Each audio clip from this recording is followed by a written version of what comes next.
next section is the video. Good afternoon to everyone. Sorry about being a little bit late, but we're going to get started. First, what I'd like to do, since I don't know everybody here, I think I'd like for everyone to introduce themselves as we go around the table. And I see that we have some people here that I haven't met before. Janice, I see you caught the ferry and caught your ride down here, okay, huh? Well, I tell you, man, the first time I crossed the street after the ferry, this little old lady went through a red light. I mean, one more step and she would have caught my leg. I would not be here. It was just nuts. It was kind of exciting. I haven't been to Seattle in 10 years, and hello. Well, we're glad you survived that. Yeah, well, I got my attention. It was a great ferry ride over. Good. Well, today we're going to talk about a new procedure we're introducing as a procurement tool for you. And I want to stress, first of all, that this procedure, which we're calling it the Simplified Purchase Agreement, this is not mandatory for you to use. It's just an additional tool for you to get your work done. And we think that it's a good tool. Give you an opportunity to work a little bit independently of GPO and maybe get your work done a little sooner than we can get it done for you on occasions. I think all of you all know how we normally do work. We have three methods that we normally use, and those are small purchases and seal bids. Those are large jobs over $100,000, and our term contracts. We have several term contracts that we use all across this region. Washington, Oregon, Idaho, Montana, as well as Alaska and Hawaii. So we felt that we had everything covered with all of these various term contracts for various products. And I think that most of you all have experience using some of these contracts. But as we took a look at the Simplified Purchase Agreement, we felt that this could be another tool that you would be able to use to help you with some of your projects. And today we're going to go through this training session to show you what it's all about and how it's done and how it can benefit you. And at any point in time, if you have any questions, just stop and ask me or David or whomever you want to address it to. Sarah back there can answer some questions sometime. So we're going to get started on this. So make it simple, and it's a simplified purchasing agreement. What I'm going to do, I'm going to skip first 2 or 3 pages, and we're going to go over to the table of contents. We're not using the PowerPoint presentation today. I'm it. So, but that shows you that we got a flow chart and the solicitation. Don't pay any attention to the 1020. This is our contract is 1045, and we're just going to follow the table of contents.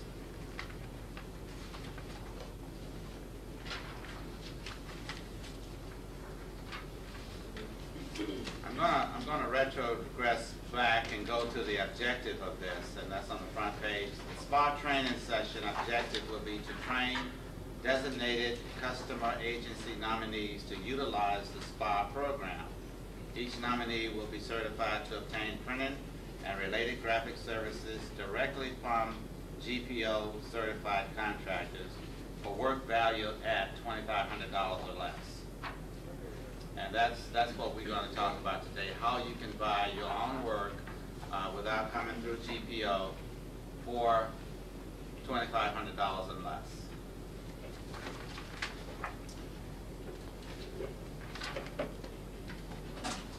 Under tab 1, 2 pages over, where it says advantages.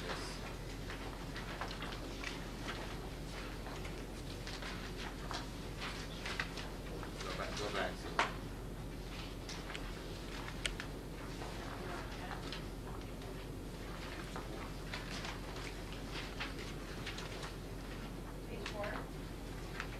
Yes. Advantages. Simplifies the procurement process for both agencies and contractors. Assures agencies that prices paid are fair and reasonable. Provides local small businesses with a vehicle through which they can market their services directly to federal agencies. And it also allows development of a more focused direct deal contract, resulting in lower prices and greater competition. Establishment of the Simplified Purchase Agreement, you would need to submit a standard Form 1. We would need to get a Memorandum of Agreement from you. And we will also need to get documentation of agency authority to purchase up to $2,500 from a list of nominees. Training and certification. Individual agency personnel must be trained and certified by GPO. And that is what we're doing today. We are having a training session. You will be issued a certificate of authority and training. And you would also receive a list of available participating contractors. Individual agency regulations regarding procurement, that was going to be one of the responsibilities here. GPO printing procurement regulations will also be followed, as well as the FAR. So we got those 3 guidelines that we will have to work with. Okay, some common sense guidelines. Do not divide an order to stay under $2,500. So we don't want to play around with if it's going to be $5,000, I'll get 25 here and 25 there. And this is not for individual use. So you can't buy anything personal under this SPA. It all has to be federal government work that's being produced under this agreement. Avoid discussion of future orders that may give one vendor an advantage over another. And if you're consistently ordering a similar type of items, we need to talk about setting up a term contract. Yes? If you developed a relationship with a printer on doing some things, and then it becomes apparent that that's something you're going to have to do periodically, where it would fall under a term contract, and the term contract, can it shift from using the same vendor to the term contract using that vendor? Well, that vendor would be given an opportunity to bid, but we could not just give the term contract to that vendor. It would have to be competed. But since this vendor has had experience, he would probably have an advantage over everyone else, which, you know, we couldn't do anything about that. We don't want to do anything about that. Okay? Okay, 3 SPA commandments. Well, actually, it's 5. Document, document, document. And then do not use the SPA for anything which a GPO requirements contract already exists. Never award an order over $2,500. Now this next page say e-commerce, which is not available at this time. When this contract was developed, the founding fathers did not go forward and make this electronic. We don't know why, but they didn't. But this is not any electronic format as of yet. What we have done here in this office, we're experimenting with putting various information on a website.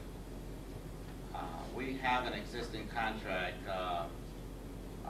for, well, Frank, you're here right here. I think this is Frank's contract, or this may be a contract that Frank uses.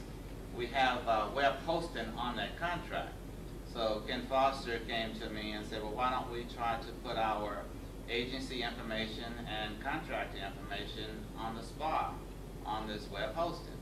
So we've gotten approval to do a little beta testing on this contract, and if this works, it's going to make it much better and easier for you all to get information regarding vendors, and it would have vendors with better information on how to get in touch with you. So little by little, we may crack this and make it an e-commerce contract. So that is what we're working on now. And hopefully, when Ken gets back to next week, we can move forward with that. We've already done some testing so far, so I think we're going to make this work. Superintendent of Documents. We talked about this earlier this morning in the other class, but Superintendent of Documents is an arm of GPO that takes care of the dissemination of information. Any order that is printed through GPO that has any public appeal or public interest has to go through the Superintendent of Documents. They would then decide whether they would want to buy copies of a particular order. And we'll talk about this a little bit later on as we go on. Those of you that were not here this morning, you may have particular questions about Superintendent of Documents. When GPO was established, one part of our charter was to buy or produce printing for all federal agencies. The other part of that was to disseminate information to the public. This is what Superintendent of Document is all about, the dissemination of information. And any product that you produce that is of public interest, the public has a right to know about it. And this is how this information gets out to the public through Superintendent of Documents.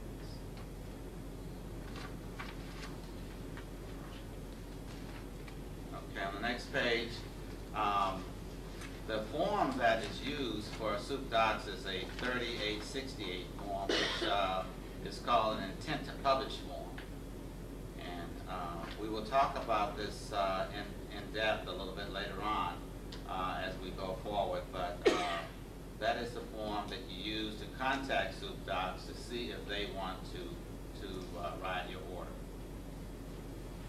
The other forms that we use will be the Standard Form 1. In order for you to participate in this program, you have to first submit an SF1.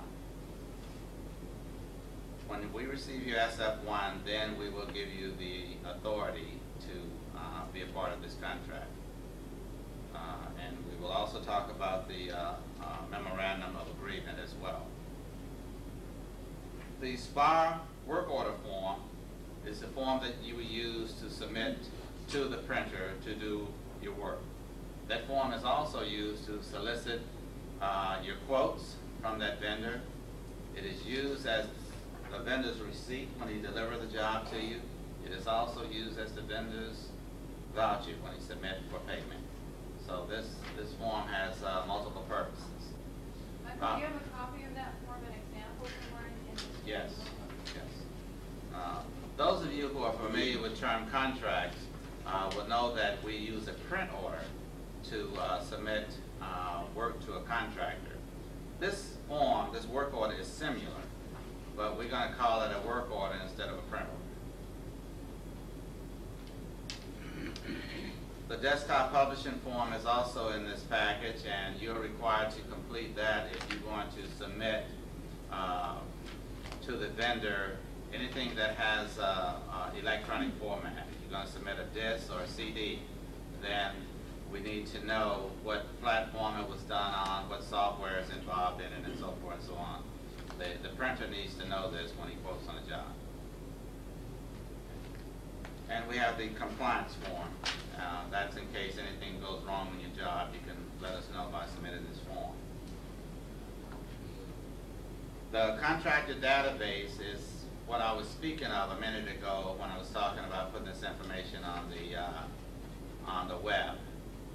Right now, the only way that we have to get that information to you is to send it to you, email it to you, or send it to you on a disk.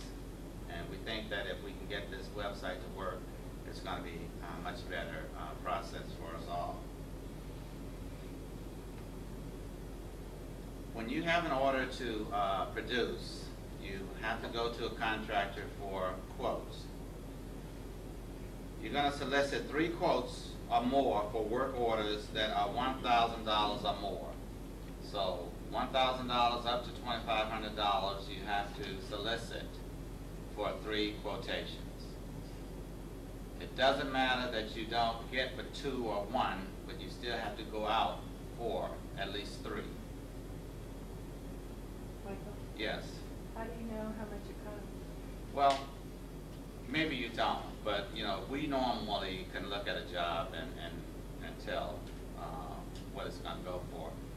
To be on the safe side, if you don't know, you know that what 500 letterhead is going to be under $1,000. So if you're unsure, then put 3 vendors on your solicitation list. If you have a good idea of what it's going to go for, or what it should go for, then that would be the basis for you to solicit 3 or 1. When a job is under $1,000, you may only go to 1 vendor. Now that's up to you. If you have a job that you think is going to cost $500 and you get a quote back for $750, then you say, hey, let me go back and get some more bids. So you're in charge of this. You're going to be the one that decides on a job under $1,000 if you should go back out or if you're comfortable with this price. Yes. Are a number of these printers offering GPO through this a reduced price than what they would offer to the general public? So say if we were just to call someone at their sales desk and say, can you give me a ballpark figure of what, 100 3-fold brochure, 300 3-fold full color brochures would cost, and they just give you a real general without knowing all the specifics. So you can figure out, is this going to be 500 or is this going to be 1,200? If you have a working relationship with a vendor, by all means you can go and ask that vendor to give you a ballpark price, and then you can know where you stand. Go ahead. But because they're working with GPO, or it's a relationship that you've developed with these printers for the SPA for GPO, are their prices going to be less than they would for just anybody off the street? Very good question. When a contractor signs up for this particular contract, they are going to sign a certification that by submission of this proposal, the contract certifies that quotations offered for individual jobs under this SPA will be equivalent to the lowest price provided to any customer for a like product or services. So they're going to tell us that they're going to give us the best price that they would give any of the other best customers. So this is what they're going to certify to. If we find that the contractors are giving us prices higher than they should, then we don't have to allow them to participate in this program again.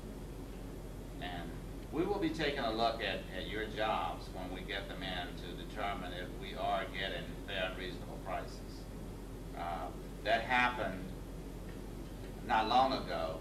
A job that we determined to be worth probably $500. The contractor gave the agency $999.99. So we feel that the contractor gouged together on that job, and we're going to make sure that it doesn't happen again. Okay. But that is what we propose on this contract. For them to participate, they are to agree that they're going to give us the best value. So again, and a lot of this that you will hear today will be repetitious. And it's repetitious for a reason, because we want you to understand fully how to operate this contract.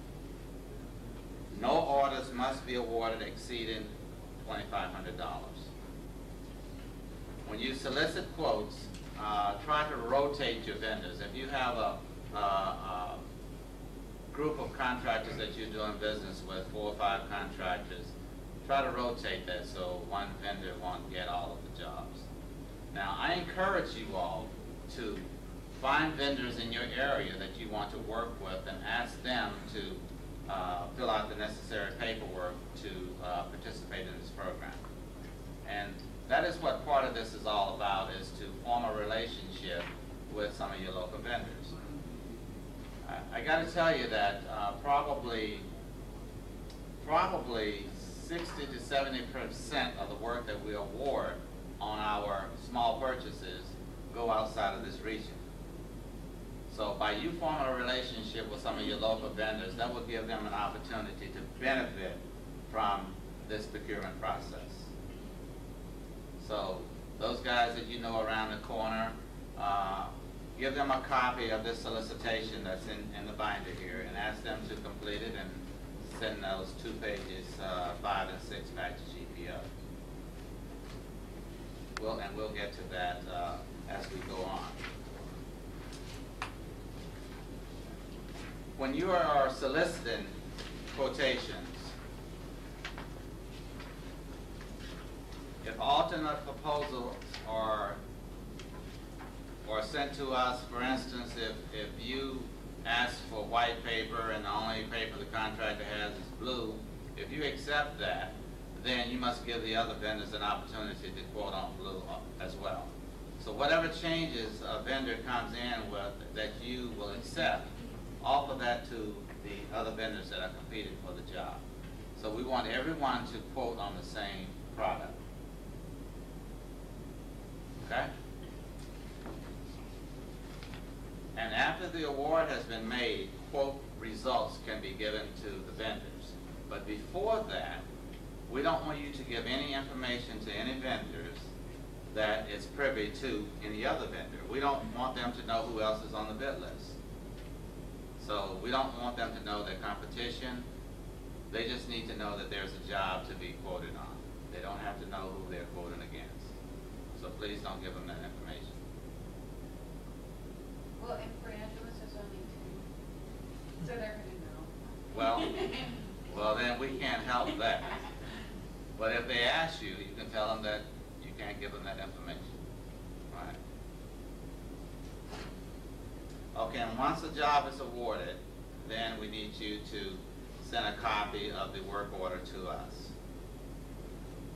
So we have to keep records of all the procurements that you make, because that information goes into the system, and that information will also be used to pay the vendor. So, and I want to stress this now that we pay the vendors, you don't pay the vendor. Even if you have a job that you want to go on your credit card, you don't give that credit card to the vendor, you give it to GPO. GPO will bill your card. Okay? Yes, Steve? The question about $2,500.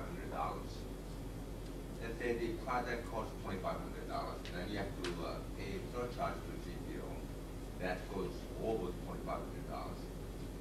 How you If it's going to go on your credit card and you have a $2,500 limit, then you cannot go above that. So that $2,500 was included.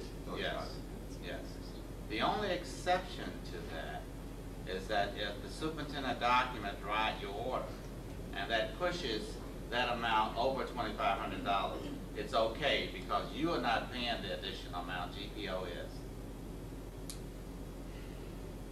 But that was a good question, Steve. You cannot, with the surcharge and everything, you can't go to $2,500. Whether you're paying with credit card. If you're paying with, right, whether you're paying with credit card or not. This is limited to $2,500 So the surcharge is primary? Not to GPO.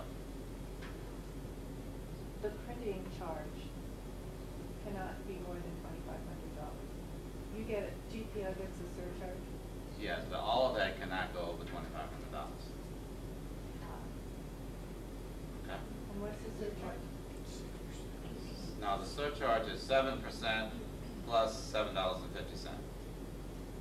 So if the total printing charge is $2,500 flat from the printer, you add 7% plus $7.55 or 50 cents to that. that will put it over most people's limit. Yes. Unless they're a warranted Right. contractor. But this particular contract, you cannot go over $2,500. So you have to add your surcharges in, you know, prior to making a deal with the contractor. So it's $2,500 with the surcharge. With the surcharge. And the only exception is if you have SupDocs orders. Are you? Okay. I'm looking that up because when I do my class, I've been telling people that $2,500 is a limit without a surcharge. Yeah. Well, Because I thought it's no, something. no, you can't, if it's on the credit card, they can't go over that. Now, Some people have credit cards that go up to $7,000. but still, we can't be selected. But So- if you're a warranted officer, I have a warrant that my credit card is, well, with GPO, I can charge up to $350,000. Never award an order for more than $2,500. The order Exactly. is I not understand. going to be more than $2,500. It's Your basically- surcharge plus $7.50 is going to put it over $2,500. Exactly. Unless it's a $500 print Right. That's not an unless issue. it's a small print order. Well, if it's a small print order, it's not going to matter.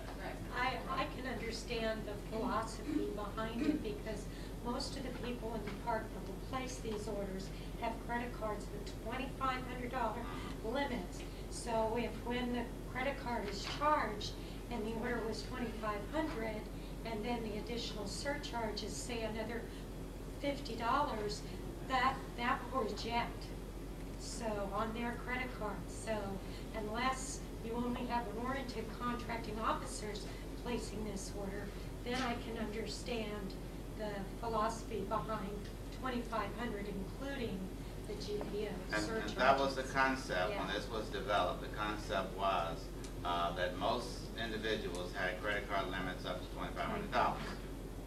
So that's and I go back to this this other commandment: never award an order more than $2,500, and that's going to include your surcharge. You should specify that then in this stuff, because it was our understanding beforehand, that it should be clear. Because you're dealing, just for the sake of argument, you're dealing with an agreement with a printer. That's where you get your bid. So it might be better to lower the number to like whatever. $2,000. Whatever, 2,500 minus 7% minus $7.50. Yeah. Oh, yeah. So that is your limit. Yeah, which is, I don't know. Well, I think what we're saying is that on your card, you can't exceed $2,500. Got it.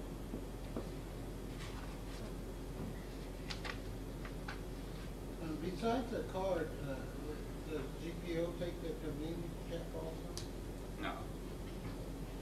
No. You can either pay by credit card, you can pay GPO by credit card through the OPAC system. Or deposit. Deposit accounts. We'll talk a little bit later about the deposit accounts. We'll get to that a little bit later through this course. This particular procedure also embraces best value. A lot of times we have awarded contracts just based upon the low bid, and of course if the contractor is responsible. In this situation, on this particular contract, you can award to other than the low bidder if you can document why you are going to someone other than the low bidder. For instance, now this is not going to come into play too often because you're going to make the selections of the vendors that you are familiar with. You know who does good work. You know the vendors in your neighborhood who you would like to do work with. So naturally, you're not going to go to a vendor that you suspect is not going to give you a good job. However, in the event that a situation arises where you get 3 bids, the low bidder for somehow maybe have indicated that I might be able to make this date, I might be, I'm not sure, but I might be able to make the delivery date.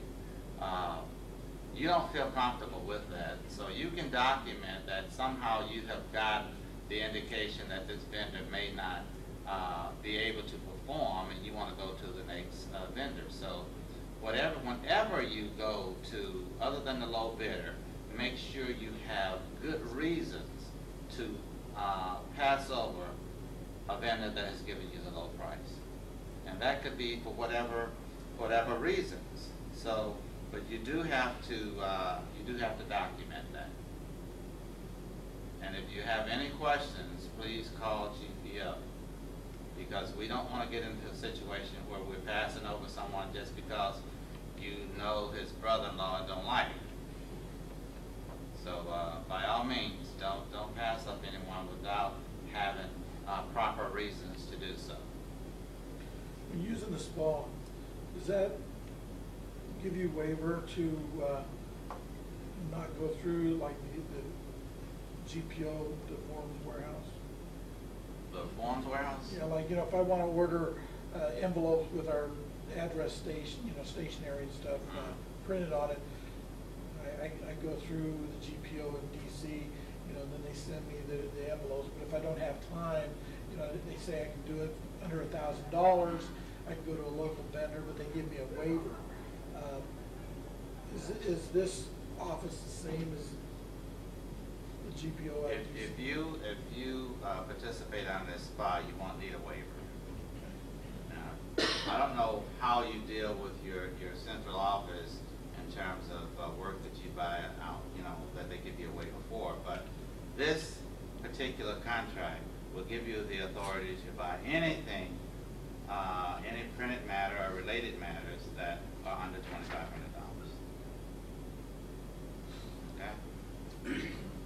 Now, I don't know that you know, but we do have an envelope contract here at this office too. So if you get in trouble with envelopes, you probably, and if you have 10 days or 15 days, you're probably going to get a better price on this contract than you would going out on the street with it. So keep that in mind. But yes, you can go out and buy envelopes under this contract and still be legal. Now, sorry to take up your guys' time.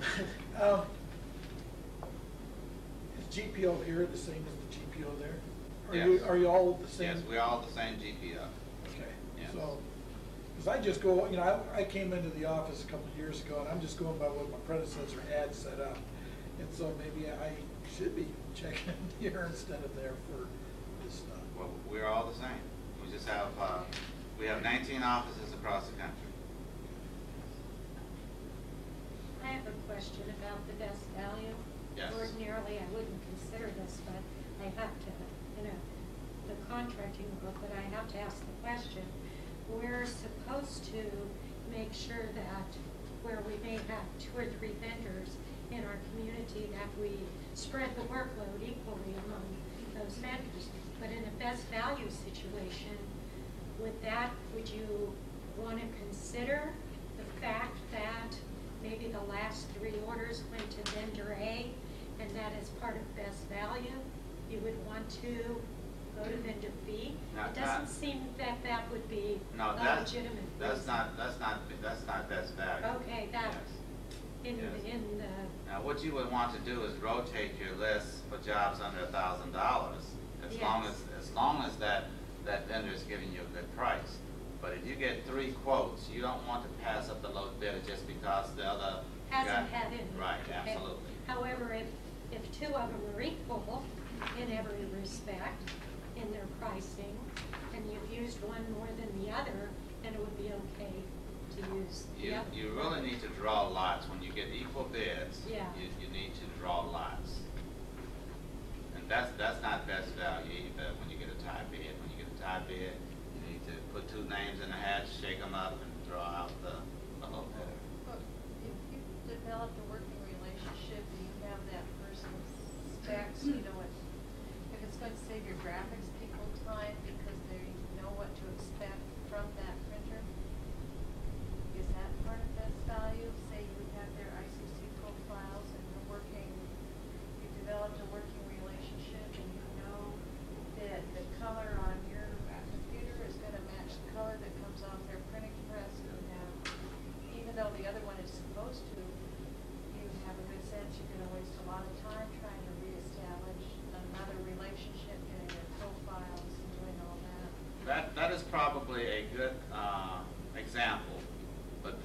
document that. Okay. Yes. And again, if you suspect that a vendor may not give you exactly what you want, don't put them on the bid list. So you can avoid that by only going to vendors that you know can give you the product that you are seeking. Yes. Michael, we provide you with a list of vendors, and then you send the bid out? No. No, I send the bid out. You are in charge. And then the bids come back to me. Yes. Where do you come in? Where I come in is right now. I'm training you now how to do this. You're going to send us a copy of that order after you make the award. We will do any type of contract administration. We will do any type of quality control that needs to be done. So we're just going to administer this contract. And that's what I said up front. You don't have to use this contract. This is an additional tool for you. It may come in handy. And so you are going to develop your specifications. You're going to send the spec out for bids. You're going to receive the bids. You're going to make the award to the appropriate contractors. And then you're going to send us a copy, and we're going to pay the vendor.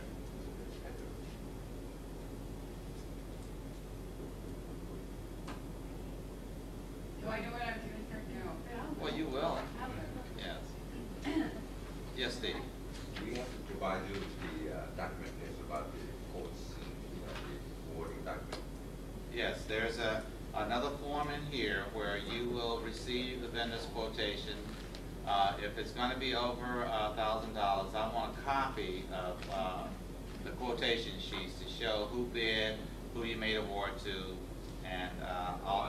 Yes, and any information regarding that product, I need a copy of it. And basically, there's two forms. You're going to fax me the work order, and you're going to fax me the quotation sheet.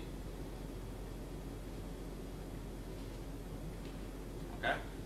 Yes. That we have to do more work than simply doing SF1. Well, that's what I said up front. You don't have to use it. This is a convenience for you. If in the event that you get a rush job, you figure you can get this job done sooner than sending me an SF1, then this would be a good situation to use. If you have worked with a vendor on designing one of your products, if that job is under $1,000 and you want to give it to that vendor, fine. You know, this contract is for convenience. It's not mandatory. It's an additional tool for you to use, you know, when you feel that you want to be independent of GPO on a particular order. I want to go back to her question too, because we also have a contractor that we had under a GPO contract for a number of years. It's just recently expired. So we have a good working relationship with that vendor already, and we know the type and quality of work that they do for us.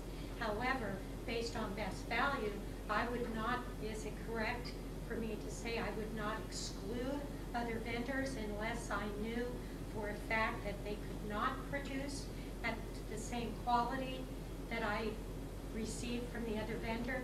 In other words, in a best value situation, I would not just simply go to this vendor because I've had a long-term relationship.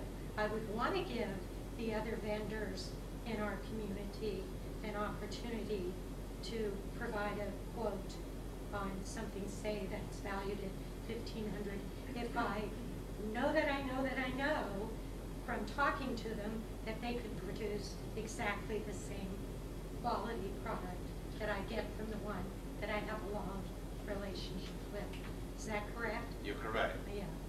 Don't pass them over. Please don't pass them over Yeah. just because you've had this relationship with this other person. Give them an opportunity. Okay. And don't take it away from them unless you know something that would make you believe that they're not going to do a good job. And again, don't put them on the bid list if you don't think they're going to do a good job. Okay? Yes, ma'am. Question, can you go to a vendor who you have a current term contract with for a job that they may be able to do that is for work outside of that term contract? Absolutely.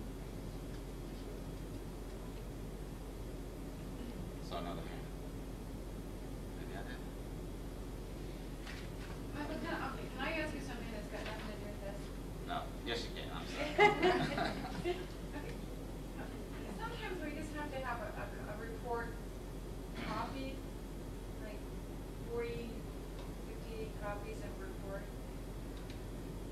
Do I need to come to GPO to do that? I mean, I hear I need to do that. I can't. You're gonna do it are you gonna do it in-house? Well, Bring your own printers. yeah, that's the only option. If you do it in-house, you don't have to come to GPO. Anything that you're gonna take outside to a Right. commercial vendor, Right. one way or another, you're gonna have to come through GPO. Even if I had it done locally in Port Angeles, I still need to go through here. Yes. If they still do it. Could who still do it? Anybody in Port Angeles. Yes, as long as you're under this SPA, or if I have given you a waiver. So this falls under a small purchase order, a copy job. Yes, a copy job, it doesn't matter what type of job it is. If you go outside commercially, you're gonna have to come through GPO one way or another. You cannot go out and buy commercial printing without GPO doing it for you or giving you a waiver. And this is what this contract is all about, for your convenience for these type of jobs. When you need to run across the street to get something done in a hurry, this SPA is what you want to use. Is that what a waiver is?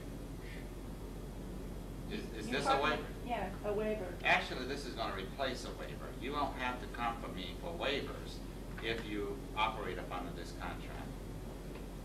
And Steve, as you said, you are doing more work. Why not just send it to me on an SF1?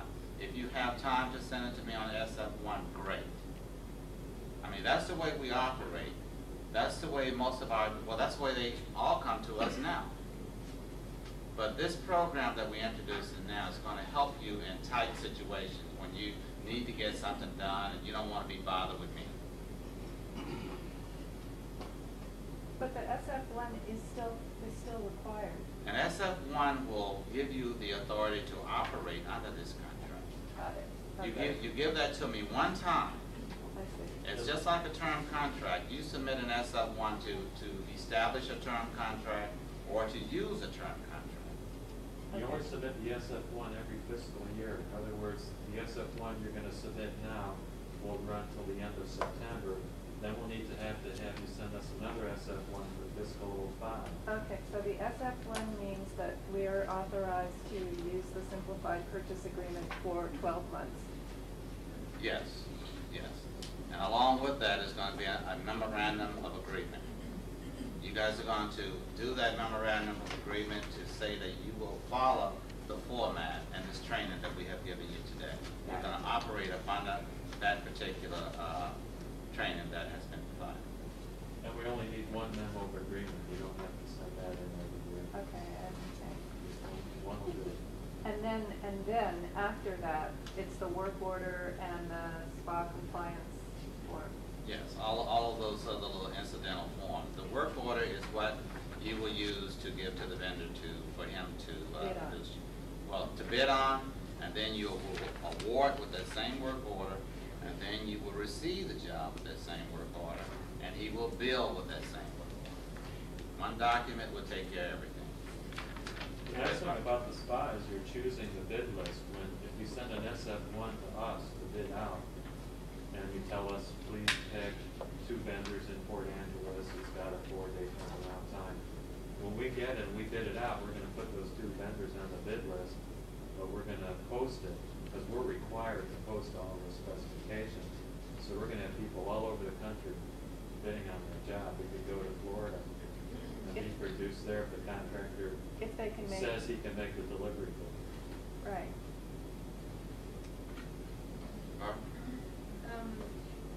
Since the contractors also have to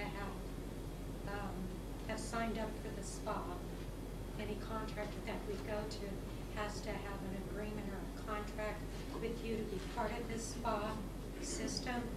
How long would it take to get a contractor signed up if they're not currently a SPA contractor? If you take this package that we have in here over to this vendor that you're interested in, have him to sign page 5 and 6 and fax it to me, it can be done within minutes. Oh, good, okay. That's all it takes.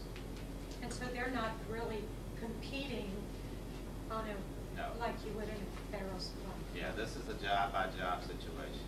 Okay. So the SF1, since it's for all the jobs in the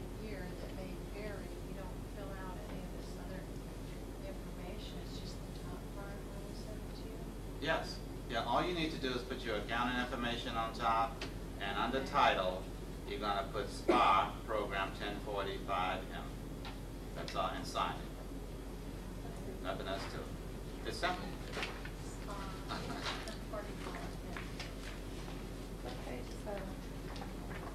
The SF one. Okay, under reporting and review, after you award this job to this vendor, you're gonna send us a copy of your SPA order, your work order, and we prefer you fax it to us. If you wanna mail it, fine. But the sooner we get it, the sooner we put it into the system. These are normally quick turnaround jobs that you're gonna be doing.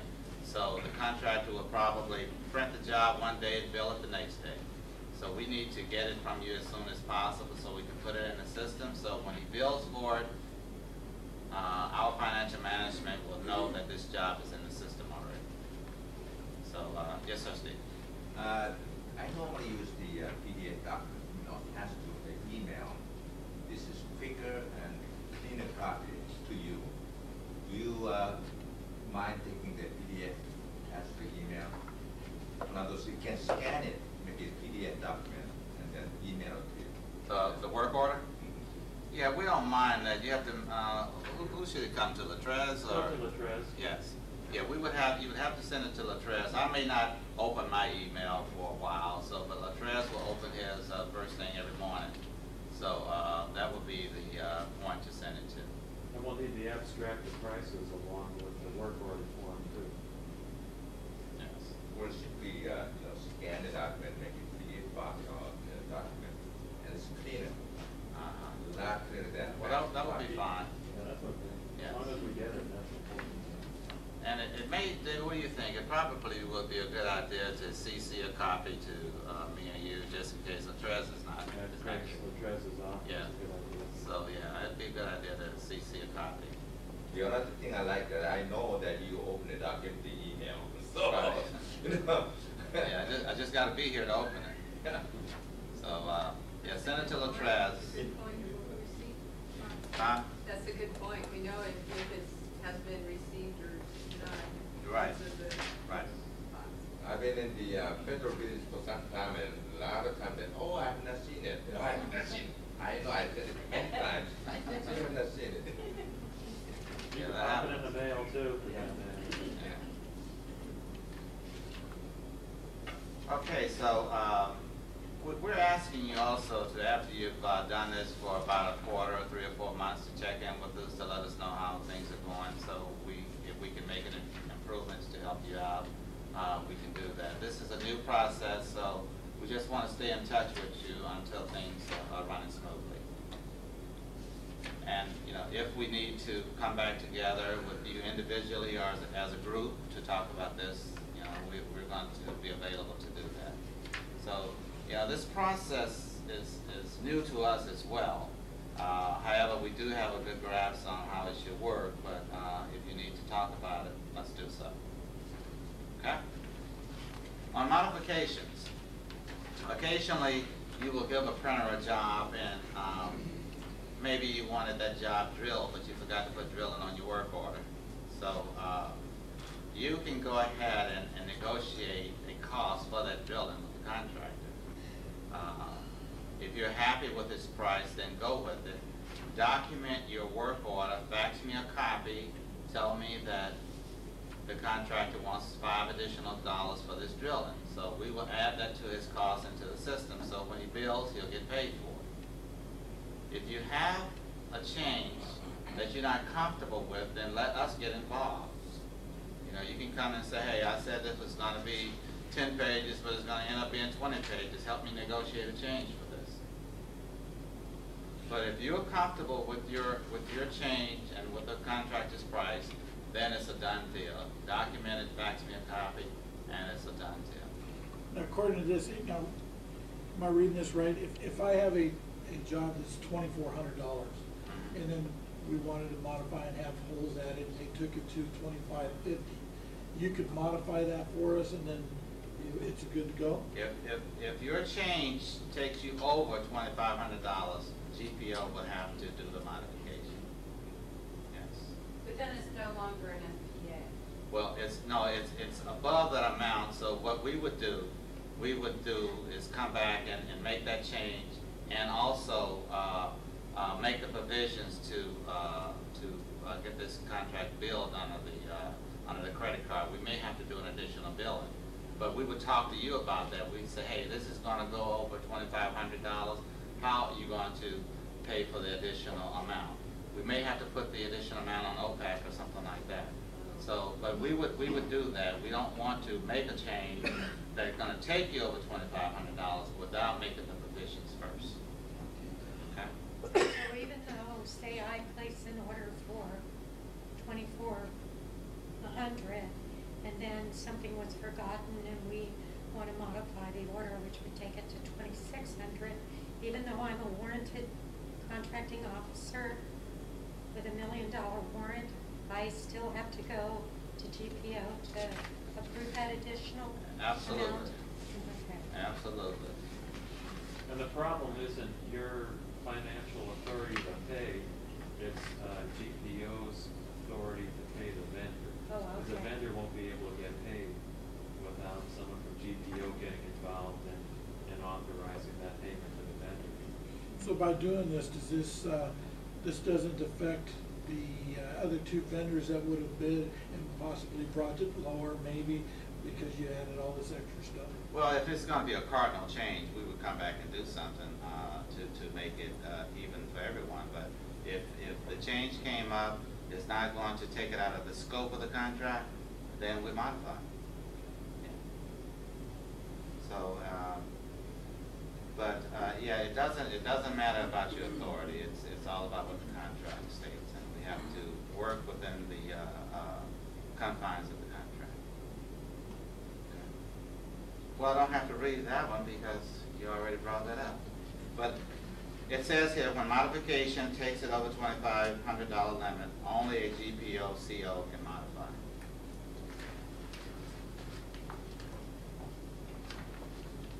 Okay. Does anyone here get involved with the litigation copy? Okay. Okay, litigation copy. Agency must estimate cost of the order. This is sometimes when litigation copy, you hardly ever know what the price is going to be because you don't know how many files, how many documents you have in this 5 file cabinet cases. You know, you don't know what it, you don't know what you're going to run into. You don't know how many paper clips, how many staples. You know, when the vendor gets to looking through that, then they're going to determine how much they're going to cost. They're going to charge for that. So be very careful with putting litigation copying on here. If you suspect it's going to go over $2,500, please back off and we'll do a small purchase on it. When you do a litigation copying contract on a SPA, you're going to ask for a per impression price. And you're going to ask that because we don't know if it's 25,000 sheets of paper in those files or if it's 10,000 sheets in this file. You know, there's such an unknown with litigation copying, so we're asking you to do a per impression price. Is that understandable? And yes. This brings up another just kind of quick question. When someone gives you a bid, is the price of shipping it to you usually involved in their bid and their Yes. quote? Yes, this contract is FOB destination. So the contract is going to include delivery and the cost for the job. Yeah. And most of the time, it will be a job that's going to be done in town. This is a convenience contract, so most of your vendors are going to be, 2 miles down the road, across the street. Okay. In certain cases, there will be contractors that someone know of, like the VA. They get labels done back in Illinois somewhere, and in certain cases it will be done out of town. But then it is a FOB destination contract. Okay. So after after a litigation copying job is done, the vendor will have to notify you as to how many documents were copied, and then you calculate the per impression price times those 15,000 documents that was in that file cabinet.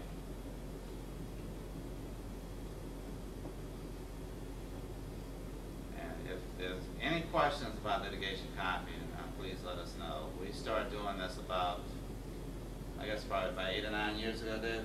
About 10 years 10 years ago. So this was like a little growth industry for us. Frank helped us out. I think we get more from the courts than from any place else. So. More headaches, huh? Well, yeah, yeah. But it all works out. This contract is not only for copying or litigation copying or your run-of-the-mill printing jobs. You can do specialty items on here. You can do anything that you want to buy as a printing job can be bought under the SPA. It doesn't matter what the product is. And after we take a break, I'm going to bring you a little pamphlet in here to show you the many things that GPO offers.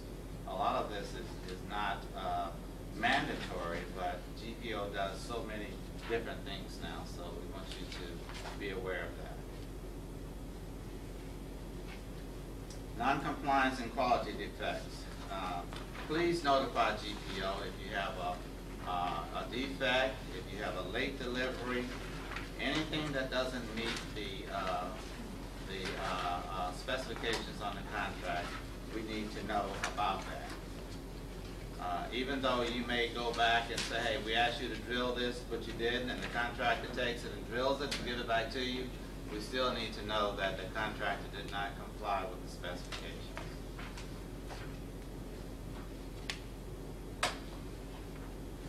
Any questions? I think I'd like to add something about the non-compliance. One of the reasons why we need to document that information about non-compliance is that we track these vendors in the computer, so that there might be an instance where you might need something that's not available in town, and you might have to call us for some suggestions for vendors in another city. There might be some specialty items. Or there might be a vendor in town you're not familiar with, and you might want to call us and see what we know about them. And we could look in the computer. We might not have done business with that vendor, but there might have been 10 of our other offices that have done a lot of work with that vendor, and we can tell at a glance if they're shipping late or if they're producing a lot of quality rejections. And that's why it's important not only to let us know about the quality rejections, but we also need to know when they ship late, because we enter that data in our computer also. I have one question. Earlier I asked you about who sends the bids out, and you said I do, right? Okay. And then David said something that got my attention, that you mentioned Florida. Well, I'm not going to give you any guys in Florida.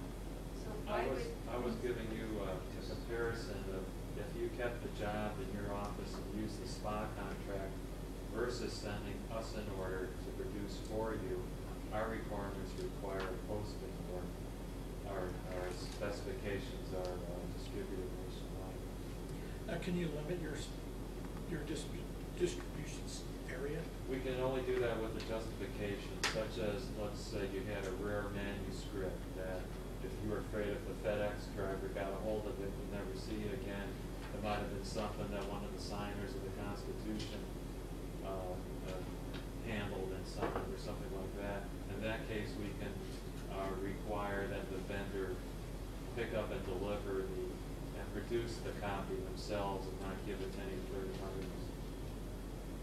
Your litigation contract is restricted. I was going to say, I thought we... Yes. We restrict all of our litigation copying for that reason, because you'd be in big trouble with a judge if you lost your originals.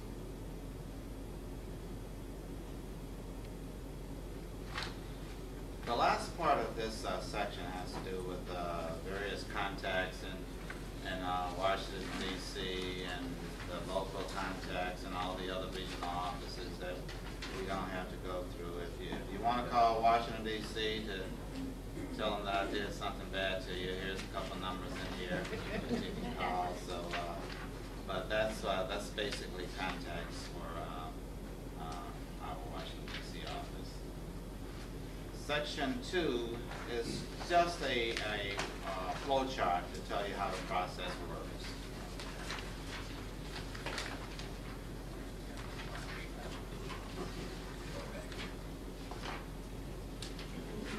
And then we're going to go to section 3. Now, do you all want to take a break now, or do you want to keep going? I have a quick question before we go on to break. If we take our contractors that we've used and have them sign a contract that, you know, for printing, will they get offers from other, like Florida? Can they go online or get notification that there's a job coming up in Florida? Would they be interested in? Once the vendor signs up with us, he goes into this big database. So yes, they could possibly get invitations to bid from other offices across the country. Okay. Good for them. Well, just like vendors from the Midwest, back east, bid on our work, the same thing happens here. So. Well, it's just being from a small town, you know. I don't know if they'd be interested in that or not, but it would be a plus for them. They have an opportunity. And again, this program is all about giving local vendors an opportunity to get some of this work, because it's very tough when we do our small purchases with all of the competition from all over the country. You know, we get many bids on one job that we send out, and probably, as I said before, 60 to 70% of those bids come from vendors outside of the Northwest. Yes. So it's going to be very appreciated by these vendors, these local vendors, when you go to them and deal directly with them. So I think that's going to work out well, and it really will give them a sense of community where the federal government is concerned. All the work that you do is not going to go someplace else. Some of it is going to go to them. Hey, Michael, what if another agency in Port Angeles has already gone to these 2 printers, and they're already allowed to do print jobs from GPO? Well, those 2 printers are already on our bid list. However, they still have to sign up to participate on the SPA. Okay, what I'm saying is, what if they've already done it? They would not have done that because GPO is just offering this. It doesn't matter that they have signed anything with any other agency. That doesn't matter. Okay. You know, they have to sign this certification with GPO. Okay? All right, let's take a break. 3 is the actual contract specification that the vendor will get. So when you get in touch with some of the vendors that you want to work under this SPA, that you want to do business with, this is what you're going to present to them. If for some reason you don't have it, have them to call us and ask us for a copy of 1045M. And we're going to go over this just briefly, because a lot of this is what we've already spoken about. But this is the actual proposal. The contractor will fill this out, and he fills out page 5 and 6, backs that back to us. The specifications in here are very generic. And under that block that's on the front page, it goes back to tell the vendor that this is a small purchase. I'm sorry, this is a simplified purchase agreement. And it also talks about the best value that we mentioned earlier. It tells them about the $2,500, so they know that they cannot exceed $2,500 on a contract. And the area of consideration, the bid opening. The bid openings on these things are very flexible. You set the time. The contractor, any contractor can apply to come on this contract at any point in time during the year. There is no closing date for this particular contract. So it's fluid. As vendors become available, then they can apply to be under the SPA. There's no specific time when we're going to shut this off. This is going to run forever.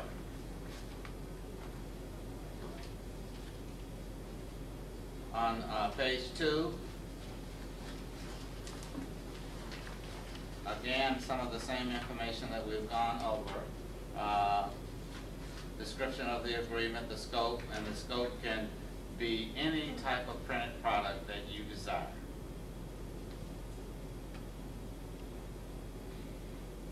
On page 3, some of you all may not have worked with the quality levels. On the contracts that we award contracts from quality level 1, which is the highest possible printing that you can achieve, to quality level 5, which is basically ink on paper. Under this SPA, we're going to use levels 2 through 4. So when you generate your specifications, you're going to follow these guidelines of 2 through 4.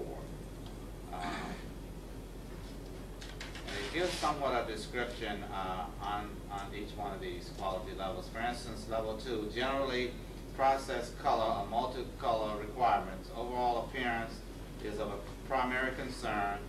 Finishing must be held to a high standard of accuracy, durability, and appearance. So if you happen to have a product where the color must be exact, for instance, if you're going to have some specimens for the VA, or Gary, if you guys got some high quality thing out there, know that you got to have an exact color, then quality level 2 is what you want. Your basic work is going to be done on 3 or 4. If it's just black and white, that's going to be level 4. Something a little less requirements, a little less tighter tolerances can be done on the level 3. So you're going to decide that when you get ready to solicit your bids. I can tell you that quality level 2 is hardly ever used. So you don't want to just say 2 just because you want a good job. A good job can be level 3 or 4. So just follow those guidelines that are listed under the descriptions for those levels. David, did you have a comment? Yeah, I was going to say that level 2 can cost you more because vendors usually have to spend more time in preparation and running of an order. Level 2, they usually run the process slower to make sure they get accurate registration. We usually use level 2 for orders that are for scientific documents where if the color is slightly off of a certain plant or animal species, it could throw that specimen into a different species. So it's extremely critical orders. But if you're ever unsure, give us a call and we'll be happy to give you some guidelines. Okay, on page 4, it just goes to talk about what the type of proofs, paper, binding, packing, delivery. So this is just notifying the contractor of all of the elements that will happen on this contract. At the very bottom of that page, it says GPO will only make payments by electronic transfer. So when you encourage these vendors to come aboard, let them know that when they do a job for you and voucher for payment, they will have to first get set up with the bank to do electronic transfer. It's the only way GPO is going to pay them. We don't issue checks anymore.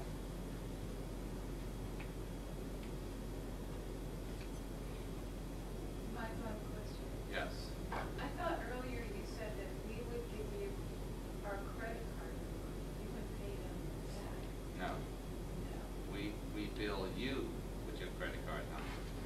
We pay the vendor. vendor bills us. And if the vendor ever has any billing questions, you can refer them to us, because we can look into Washington DC's computer to check on payment status. And I believe our website has a link to those electronic funds transfer applications also. Do you also require all your vendors to be in the CCR? Do these people have to be in central contractor registration? No. No. They just have to be a part of our system. And so the existing GPO SPA certified vendors comply with this electronic funds? Yes. Yeah. The ones that you already have? Yes. Page 5 and 6 will be the form that the vendor will return to us. And that also has the certification on it. And they're going to tell you on this form, they're going to tell us if they're going to offer a prompt payment discount. They're going to indicate the names of the individuals that will be doing business with you, the hours of operation. They're going to indicate whether they have walk-up service, the name of their company, who they are, where they are, web address, GPO contractors code. On the back of this page, they're going to indicate the services that they offer.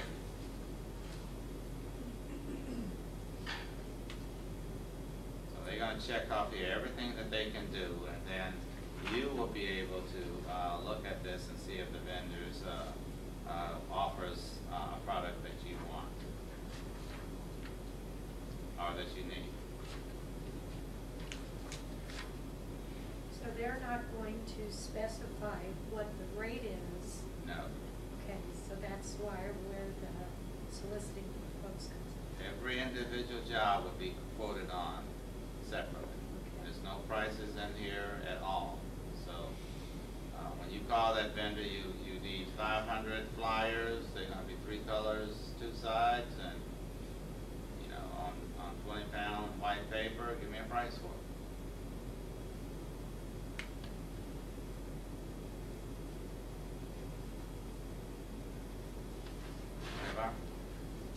You all right? Yeah. Okay. Yeah. Michael? Yes. I have a question about that.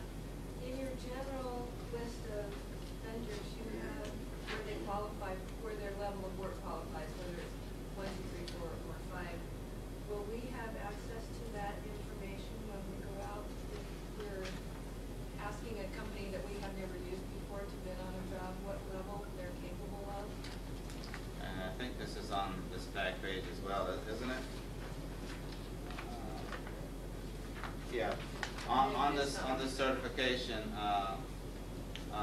page, they're going to check off here what level of printing they can provide.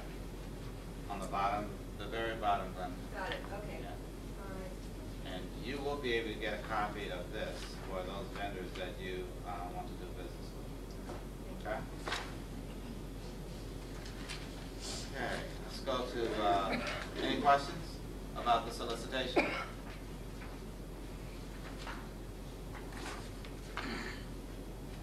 Okay, let's go to tab 4.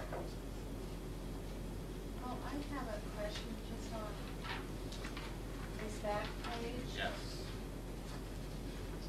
Printing in 4-color process. Color process yesterday or day before yesterday at our tour. They were doing direct digital printing. But one of the limitations I found out with their direct digital press was a 120-line screen. For a lot of things we're using the 150's been kind of our standard.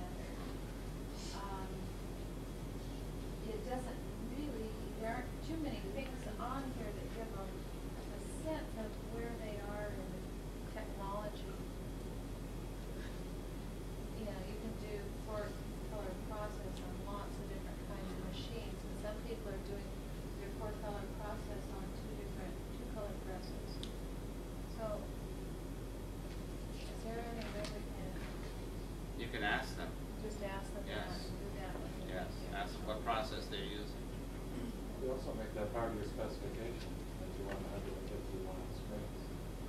That's true. Yeah, okay. Thanks.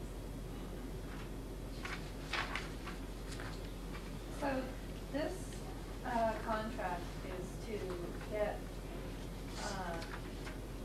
an existing printer certified as a SPA printer with GPO. Is that correct? Well, this contract allows you to go directly to a vendor without coming through GPO.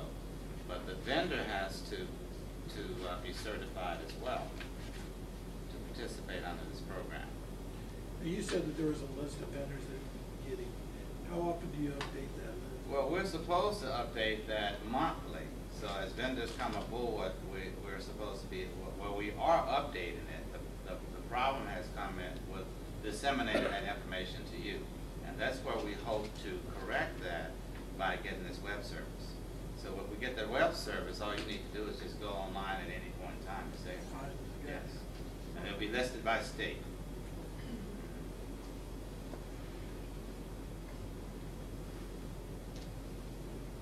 So I'm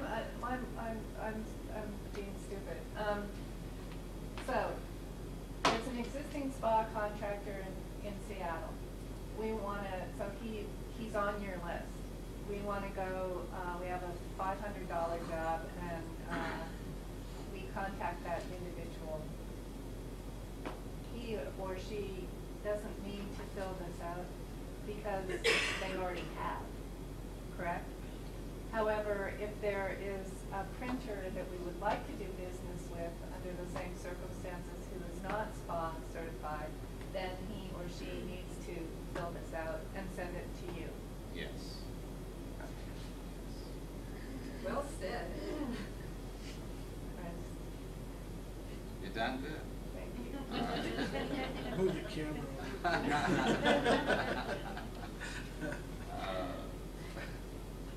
Okay, tab 4. This is redundant as well. This is just a little letter that goes to the to any one of your agencies to tell you what you need to do to participate in this program. Again, you need the SF1, we need the MOA, we need a list of participants on the spot. When you turn the page, there is an SF1. You turn the page again, there is a sample MOA. And you turn the page again, there's a template for the designated employees that will be working on this spot. Now, do all the employees that we list here have to attend the training? If they're on here, yes. Yes. Yes. So you're going to be giving training how often? As often as necessary. And always down here in Seattle? That depends. Or will you come to the site? That depends. We roll around sometime. So let us know what your needs are and we'll Okay. take care of it. Glenna had about 25 people up in Portland, so if you got that many, we'll run over there and do it for you. I don't want to give out that much in the parks. Okay. So, now what happens when you leave here?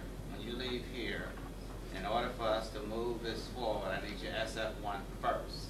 After I get the SF1, then I will give you the MOA, and then you will sign that and send it back along with the list of names. So we can't move forward until we get your SF1.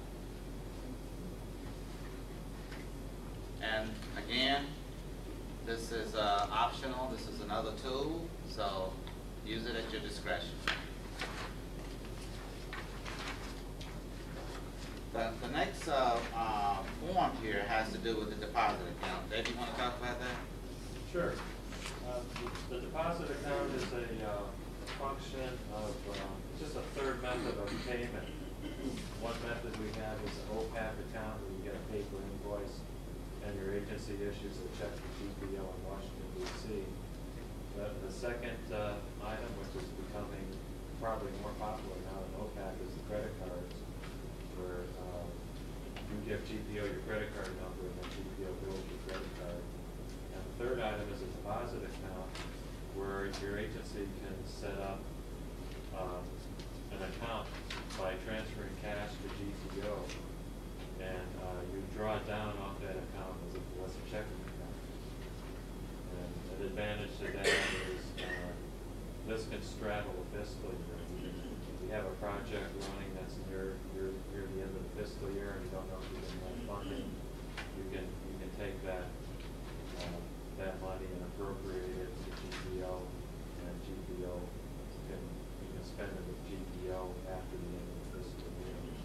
do set up a deposit account, you'll be given a new billing address code, so that all you do on your work order, or if it's a one-time bid coming to GPO on an SF1, you just use that new billing address code for the time you want to use your deposit account.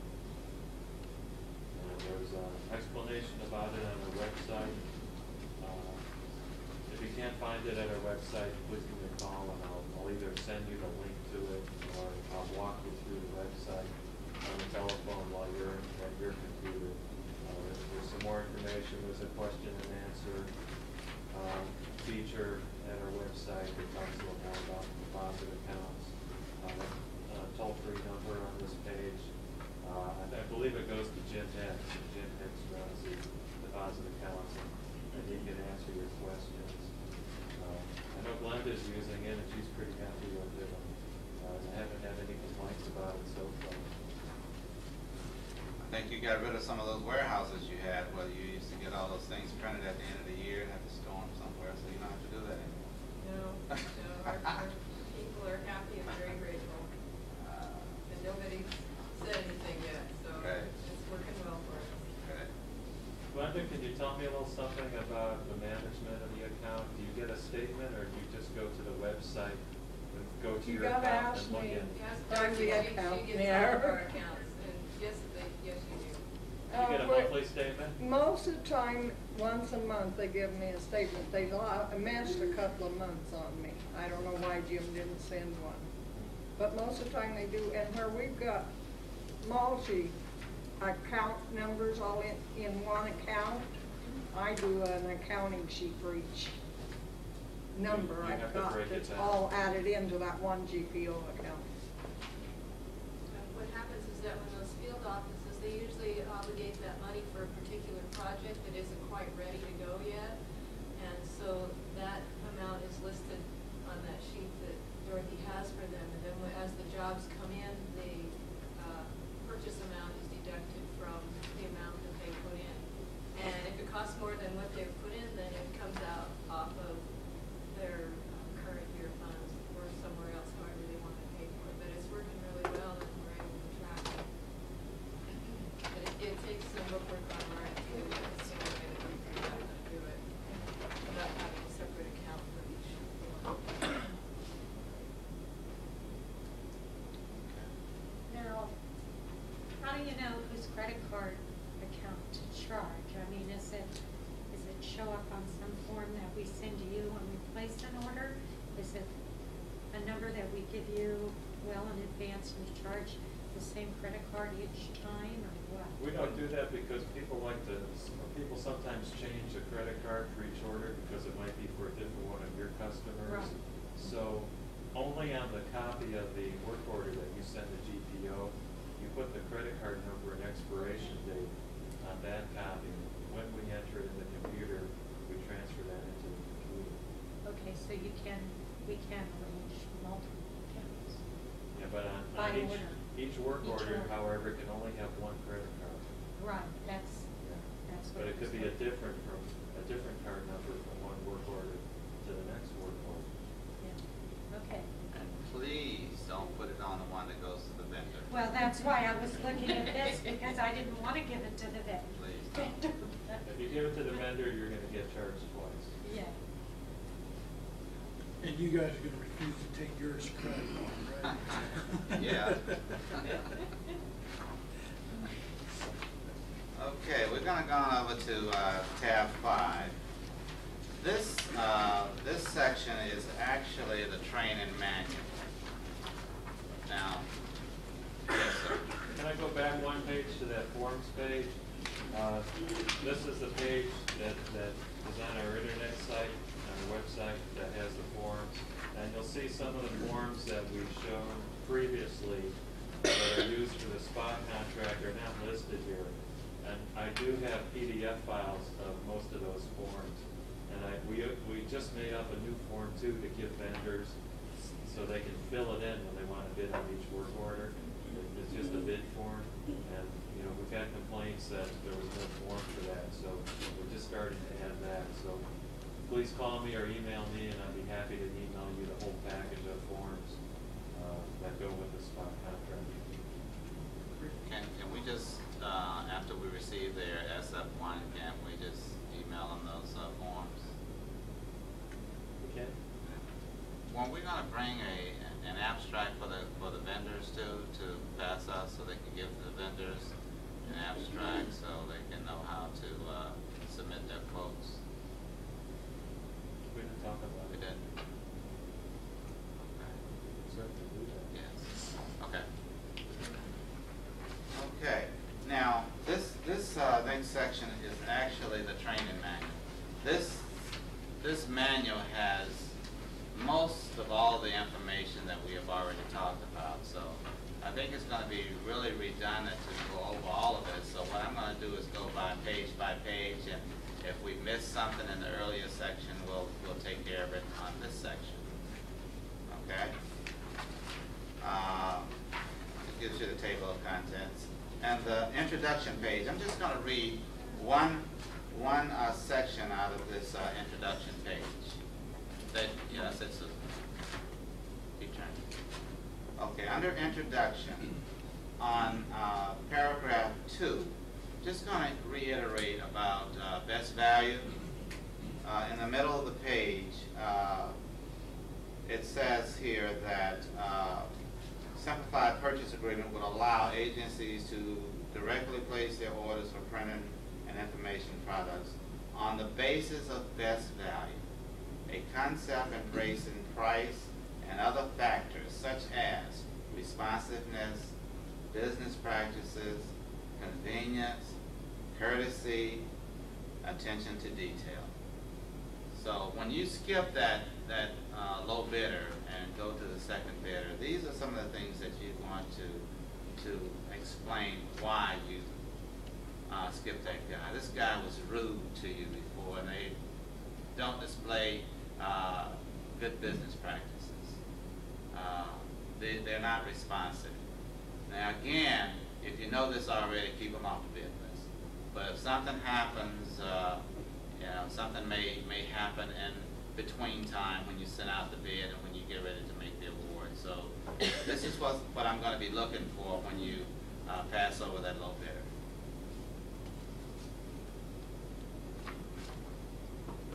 So when we document as value, do we provide a copy of that to you then, or keep it in our files? Oh, I gotta see it. You gotta see I it. gotta have it. Okay, because they're gonna come and beat up on me. They're not gonna beat up on you. So I'm gonna need to know how to defend myself. Okay. And when you turn the page, that's redundant as well. SF1 MOA, the authority list. After this training is done and you send me your SF1, we're going to issue you a certificate of training.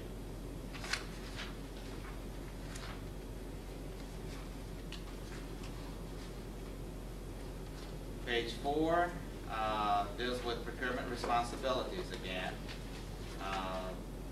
Do not divide orders to stay under the $2,500 range.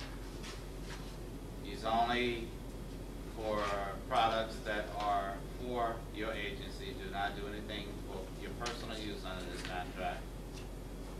The $2,500 limit applies to your orders, but when Soup Docs is added to it, we can exceed the $2,500 limit because that additional money is billed to GPO, not to you.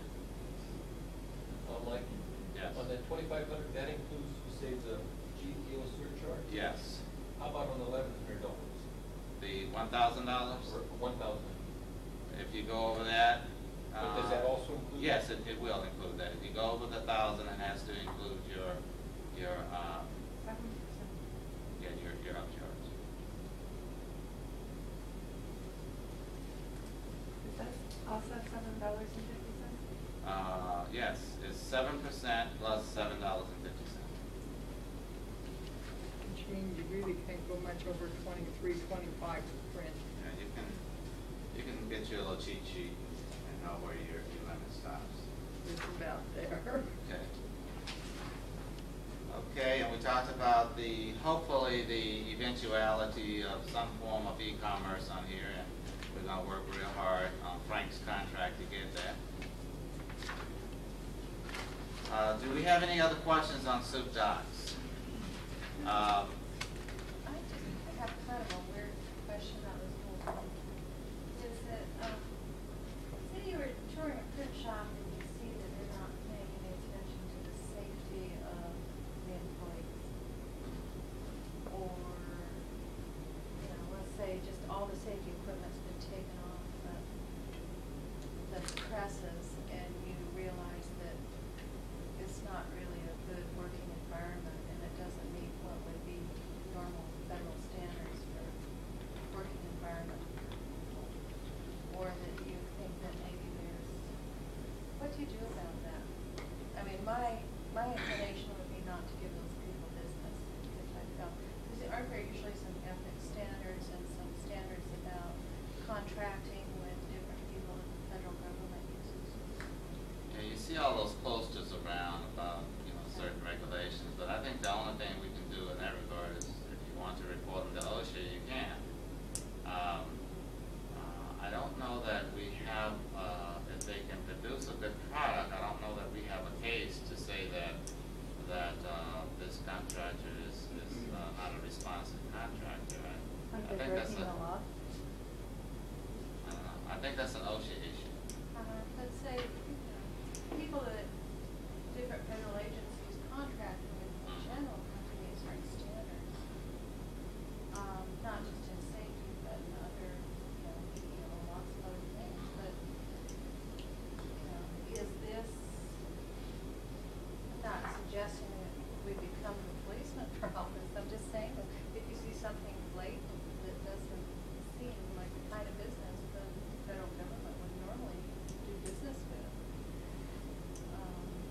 how do we deal with that? I think we don't have to do business with them.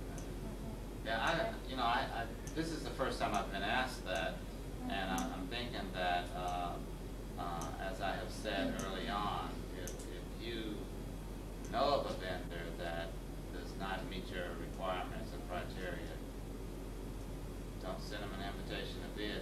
We won't have to fight with them. Yeah. But your first question, I think, would be an OSHA issue.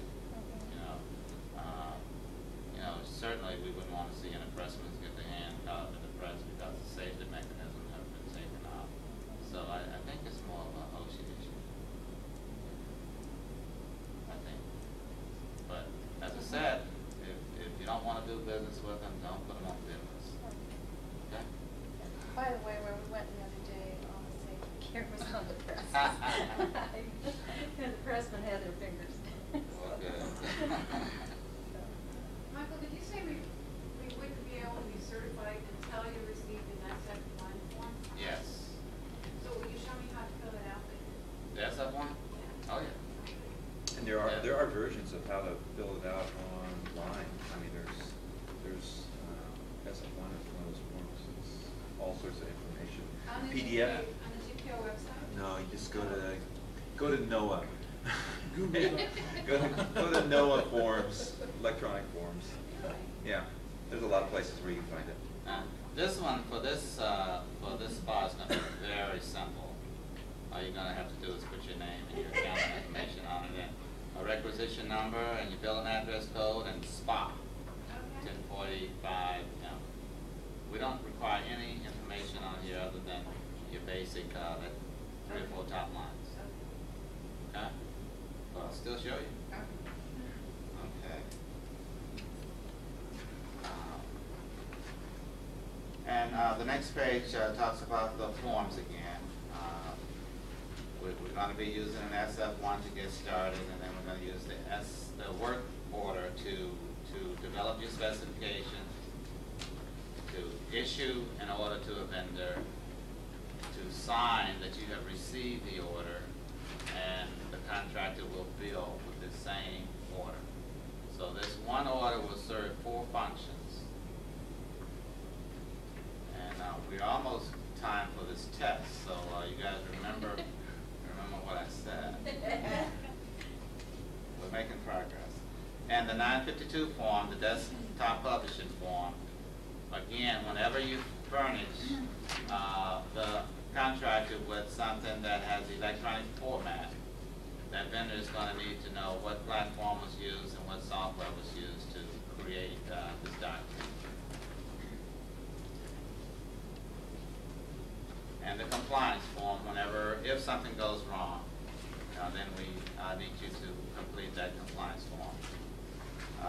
The Contractor Database, item number 8, again, that's what we're working on to do that electronically. Otherwise, if you need vendors other than the ones that you have selected yourself, then you give us a call and we'll send you we'll email you the list or we'll send you a list. But hopefully very soon we'll have this in electronic format on the web. Michael, just a quick jump back to this compliance quality notice one. It's almost like you need the eBay kind of rating system, or satisfied customers and all that sort of stuff that could go up on the website, so that if you do list printers, available printers in the SPA system, that people know what kind of feedback other people had, experiences with them. I mean, it's not all that. It seems like it would be all that complex to set up that sort of thing. Well, I don't know that it'd be complex. It may not be legal for us to declare someone non-responsive before we, yeah, because see, we have a system. We have a system that each time we prepare to award a job, we go to the screen to check their performance history.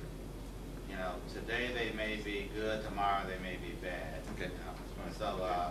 So that you have it there. Yes. Okay. Yes. So, and the main thing here, you all basically, from where you are, you're going to furnish us the vendors that you want to work with.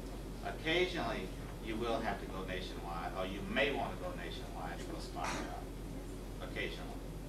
But then, you can come to us. If you do that, you get a vendor that you're not familiar with, by all means, give us a call and we'll pull up their performance history.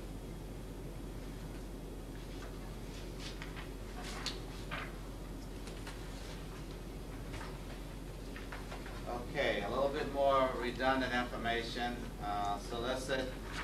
You may solicit one vendor for a job under 1,000, I'm sorry, and you must solicit at least 3 for a job that's going to exceed 1,000 and go to 2,500. And again, rotate your bid list. If you have more than those 2 that you have in Port Angeles, then please rotate your bid list. So we can, might just have one. well, that takes care of that. Takes care of the rotation, doesn't it? Yeah. Yeah, exactly. What was that? Was that pen press? That was important? Pen print. Pen print. What was the other? Well, I don't know if there was another one. I was thinking of Copies Plus, but that's not a print.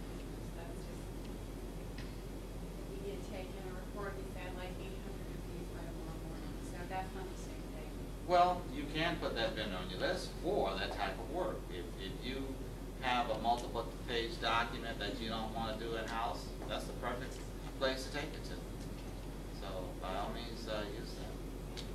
But I think pen print's the only one in town. All right. Well, like I said, that takes care of rotating your business. I have a question. Yes. It's a rather stupid question. I'm sort of form phobic, so can we just go through this work order form steps? That's where your test is going to be. So let's before the test then. So. Well, just a moment. So let us get back there first. We're almost there. To the test? To the form. Oh, okay. And then the You mean test. underheaded? Yeah. Oh, all right. Yes. Okay. Okay. And again, if a vendor offers you something that you did not have in your specification, if you like that, go back and offer to everyone that you have solicited quotes from. If he say you can't drill, and you say, oh, okay, well, go back and tell everybody else you don't want to drill. So we have to have the playing field level for everyone. Everyone has to quote on the same thing. I got a question. Yes, sir. You said to do best value. So You may I- do best value. Yeah, I went out and I solicited 3 quotes for some 4-up colored brochures I want. And then there's 8 pages to the brochure. So one of the vendors tells me, for this price, this is what it's going to cost you to print these. And I will also put them in a plastic cover at no extra charge. What you're telling me is I gotta go back to the other 2 vendors and say, hey, how much you gonna charge for these plastic covers? Do you want the plastic covers? The plastic covers will make the product last longer. Okay. Yes. But he's offering that to me at no cost. The other ones may offer to you at no cost. But at best value, that is a best value. He offered me something for nothing. That's outside of the scope of the contract, though. That's outside of the scope. If he delivers that to you without saying anything, if he delivers that to you in those little pouches, fine. But if he tells you that up front and you accept it, then you're gonna have to go back and tell the rest of the vendors that you want this pouch. We want all the bidders bidding on the same thing. What if he would have called and you asked for plastic pouches and he said, oh, I'll give you a $500 discount if you don't want the plastic pouches. If you were the other vendor, I think you'd be pretty angry if you knew that cut something off the specification and you weren't notified about it. So you get your fairest pricing when everyone's bidding on the same items.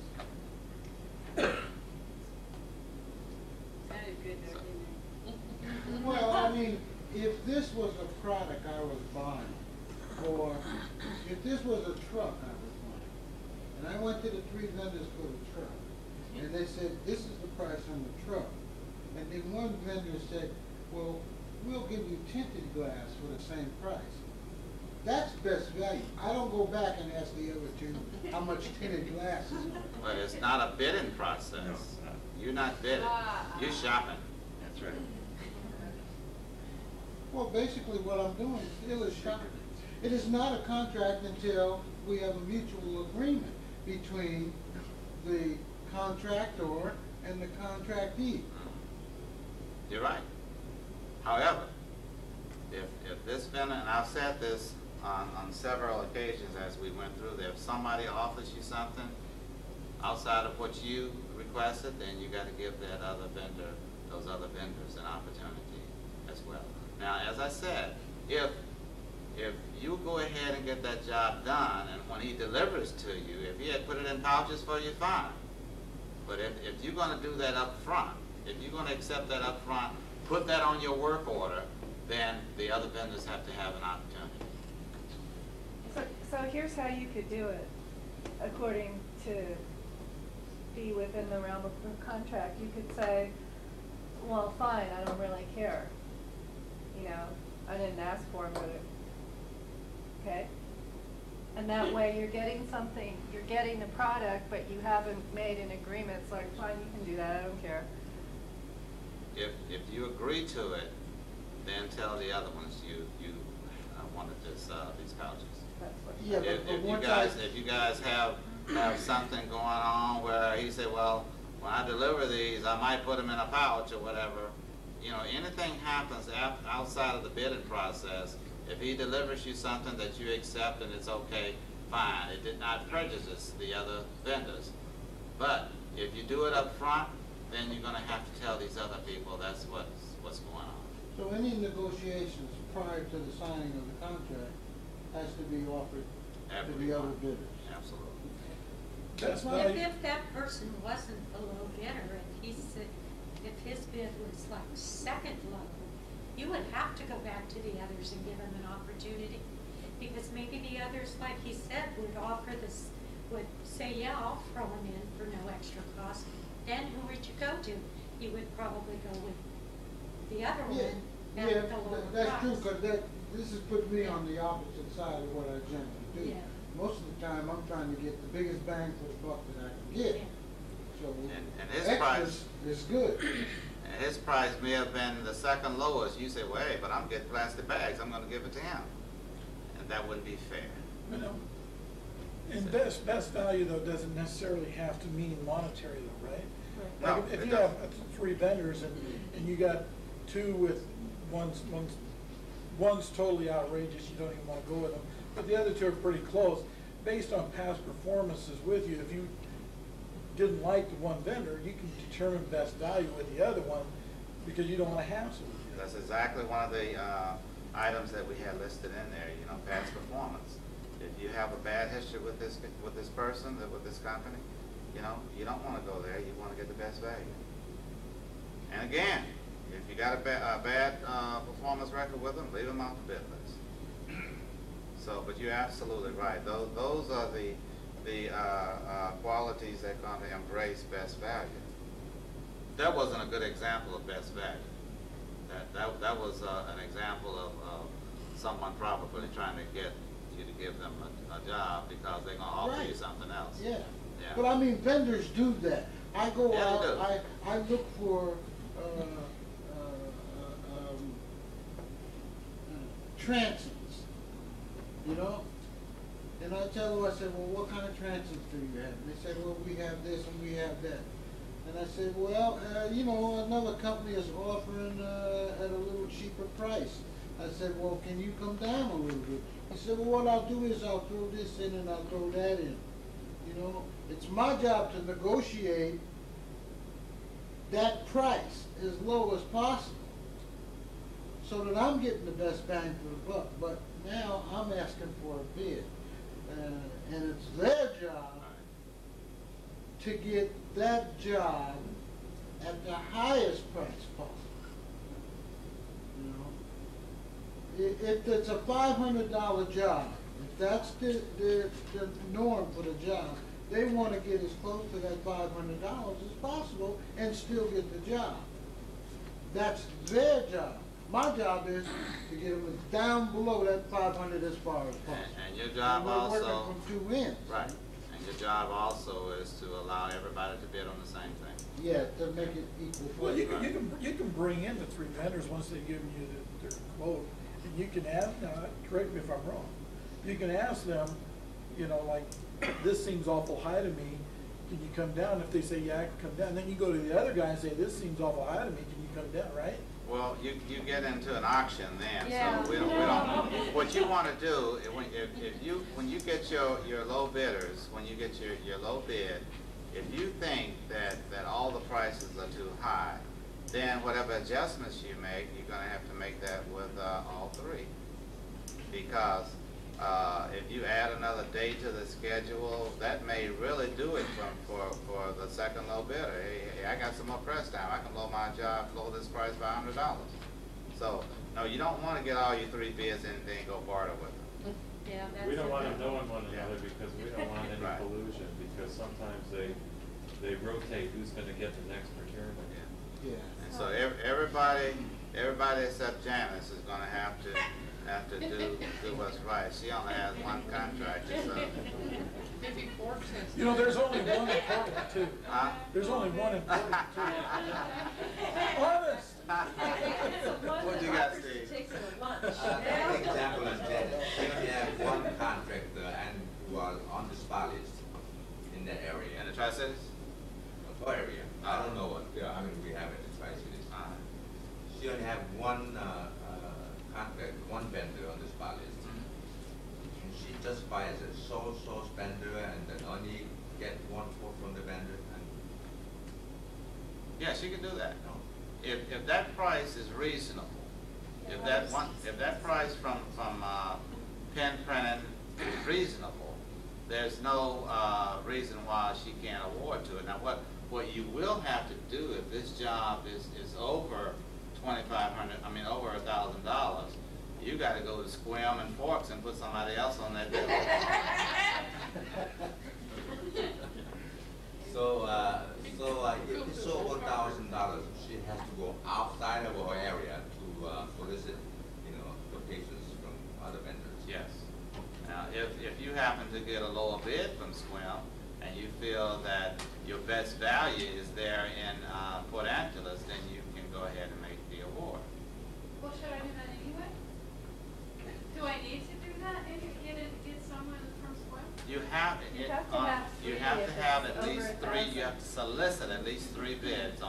job over $1,000. Well, I'm waiting for a nice day. Go visit all those brutal people. Well, that's Well, very, they'll come and pick up still at the site, won't they? that's up to Vendors, you. if that's- That's up to if you. Do you want to tell them that control that your the product can be FFP picked up at your designation. office at such and such time? It's up to them. And don't let them talk you out of it. Don't let them tell you, well, I'll bring it to me. No, it's up to them to do what you said in your solicitation. Yeah, we have vendors that come and pick things up at our office, we're 40 miles away, so, you know, most vendors will accommodate that, but there's a cost for that too. Well, they're gonna include all of their costs in their Yes. quote, their pickup, their delivery, their production of the job, so, everything is gonna be included. And that's why you can't relax that pickup requirement, because the vendor knows that everyone else is bidding on the pickup charges. Right. And they know that they can talk to you into bringing it over to their place on the way home. They're gonna know they got the job. They have an advantage. So again, everybody bids on the same thing. Big advantage. Okay, and again, don't let any of these vendors know who else voted on the job. So that's, Once the work order was let and the job is out, then it's public notice and we can let them know the bid results. But not until the job is awarded. and that's gonna help out on the rebid, because these guys are gonna wanna know how much, their competition beat them by. So, you know, next time you're gonna get that job cheaper. I say, I can beat that. I bid too high on that job. So it works out very well. So you can actually tell them how much You the can others tell them how bid. much. You can, after the job is awarded, you can tell them everything about that procurement. That's why we have to be above board. Because if we go ahead and award a job to a vendor after a vendor said, I don't want to drill it, then you give it to them anyway, then the next guy come back and say, well, how much that job went for? Well, it went for this, but they didn't drill it. And he quoted on drilling. So everybody got to bid on the same thing. And after the award, it's public information. What's drill? I keep on saying drilling now. 3-hole punch. This is 3-hole punch. Yeah. I could have said punch. I'll say that next time. Well, it's not just you, I've heard it a few times today, I didn't know where that No, was. they actually use drills. Oh,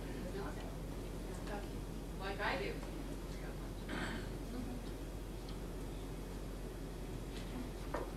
Okay, let's move right along.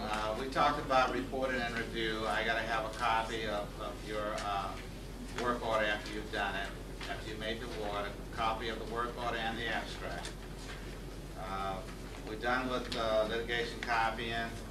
Oh, before we go, let's do modifications. Everybody up on the mods, you know what to do if you have a modification? Well, you can negotiate it first. If that doesn't work, call me.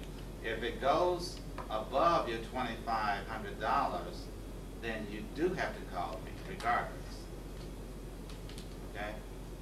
Now, if we got to tell somebody we need punching on the job, then you can add that little $5 for punching, write it on your copy, fax it to me, and we'll put it into the system.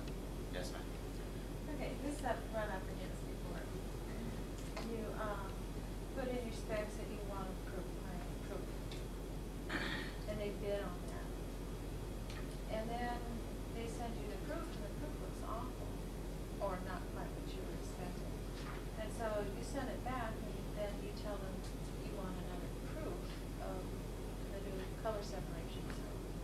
So is that a modification, or do they have to keep providing you with proofs until they get it right? Particularly if you're paying sort of a line item for a high-end proof, that 4 proofs may cost more than the whole job. If they did not match your originals, if they didn't match your disc or whatever you furnished them, then it's up on them, it's incumbent upon them to give you another proof at no cost. But a digital, if you send a digital files, it could be all over the place. Well, So they have to match they have nothing gonna furnish a proof with that of what it's gonna look like? But if I had a quality of printer that I could make that quality of proof on, our desktop printers won't match 4-color press. I would probably be running the job on my little printer anyway. Well, You know, what if happens that's what- then, we I get mean, into a that's just- situation yeah. of proving or disproving that proof did not come anywhere close to what you expected. Yeah, So so- that takes a process, because then we have to go through the evaluation process to determine if it's your fault or if it's the vendor's Yeah. fault. If it is your fault, then we pay the vendor for making corrections and making it right for you. If the vendor is at fault, then they have to assume the cost. So at that point where you realize that, boy, we've got some real proofing issues here, we call you. Yes. Yes. Okay. Going back to the modifications, once the work order has been signed and sent into you, and then I realized, oh my God, I completely forgot we wanted, Punch.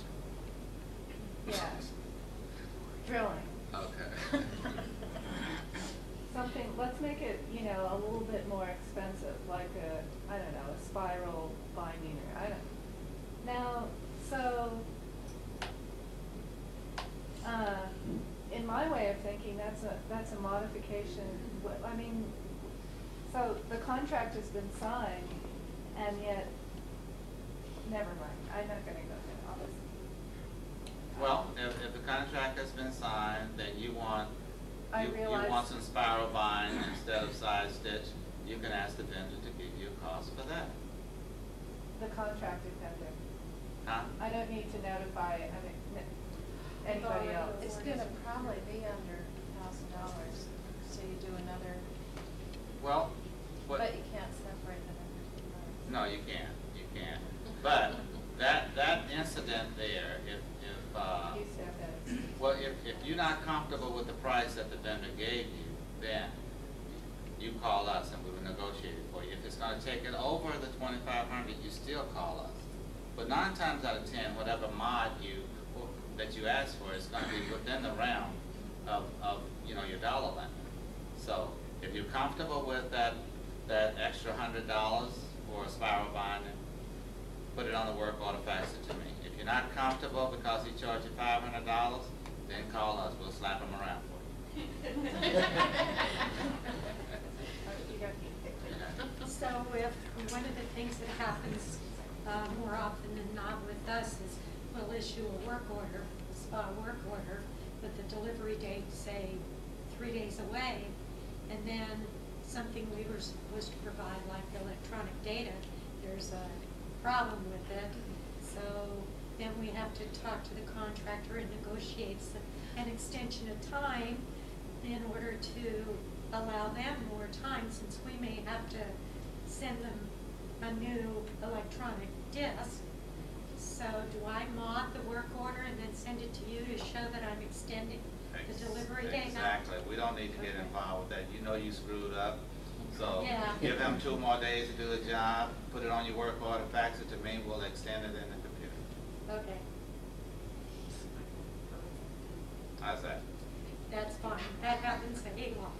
Okay. We got any more mods that we need to talk about? Beth's got a mod. I think you may have already answered this. Do you all know the trust? I met some of you guys. If a mod pushes the dollar limit to above 1,000, will we need to let, or will they need to let the other? No, not on $1,000. So if it's $900 in the job and the mod increases $150, the other 2 people don't need to. No. If you change that spec before it goes out, it does. But no, after it's awarded, no.